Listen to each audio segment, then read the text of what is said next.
emphasizing her long neck, the small beauty spot just below her pretty ear. If she's wearing any makeup, it's invisible. She doesn't need it anyway. Her skin is pale, clear, perfect, with just the faintest sprinkling of freckles across a pert little nose. Her eyebrows are fashionably dark, heavy. Her eyelashes are thick and spiky.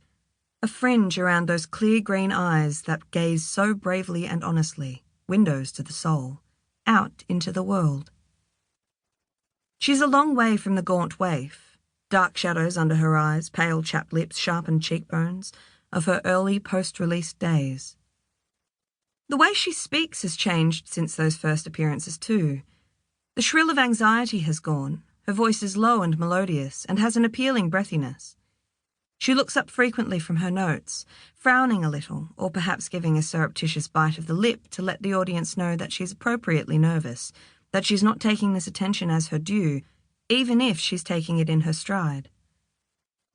Her words hit the spot. She's not aggressive or dogmatic. If anything, she's disarmingly tentative.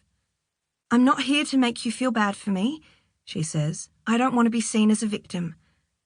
She says a few times, indeed this is her theme, that she has been fortunate. Bad things have happened, but mostly she has been lucky. Lucky she was bright and hard-working. Lucky she had such great teachers, good mentors, champions. She counts herself lucky even when it comes to her more recent history, that terrible time she can't say too much about for legal reasons, when she was taken by someone who didn't appear to want to hurt her, at least in the beginning. And of course, she was lucky that she was able, fit, determined, resourceful, to make her escape. Her lesson is simple, and it's one we can all share, whatever our circumstances. That empowerment can come by looking for opportunities and taking them when we can. Sometimes, she says, looking down and up simultaneously, a la Princess Diana, sometimes you just have to wait for that opportunity to arrive. That's what I learned. You have to be prepared, always aware that there will be a moment.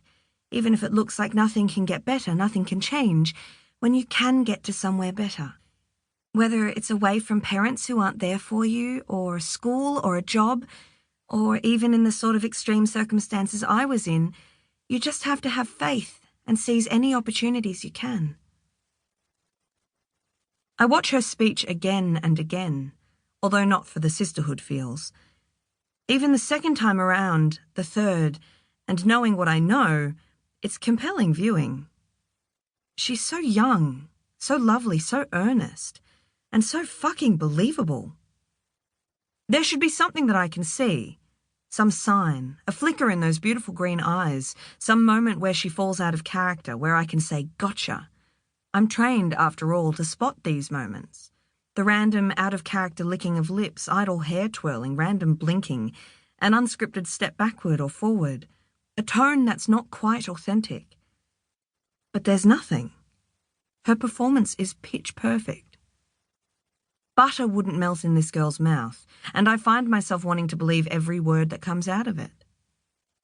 I feel a vague lick of envy, too.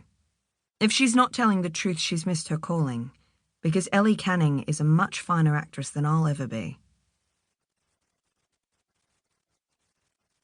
Abducted, the Ellie Canning story, a documentary by Held Hostage Productions, copyright 2019.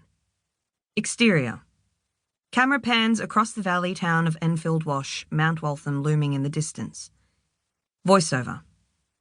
In the early hours of the morning of August 1st, 2018, John O'Brien, a dairy farmer from the New South Wales town of Enfield Wash, discovered an unconscious teenage girl in a disused shepherd's hut on his property.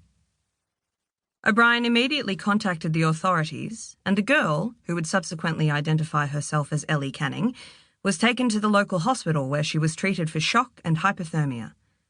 On regaining consciousness, Canning told police she had sought shelter in the hut after wandering the countryside for a number of hours after escaping from a nearby farmhouse. Canning claimed she had been abducted by a middle-aged woman she'd met at a central Sydney cafe, and that she had been held captive in a basement room for almost a month. As the details of her bizarre and sinister experiences were made public, the Canning affair, as it's known, quickly became a media sensation.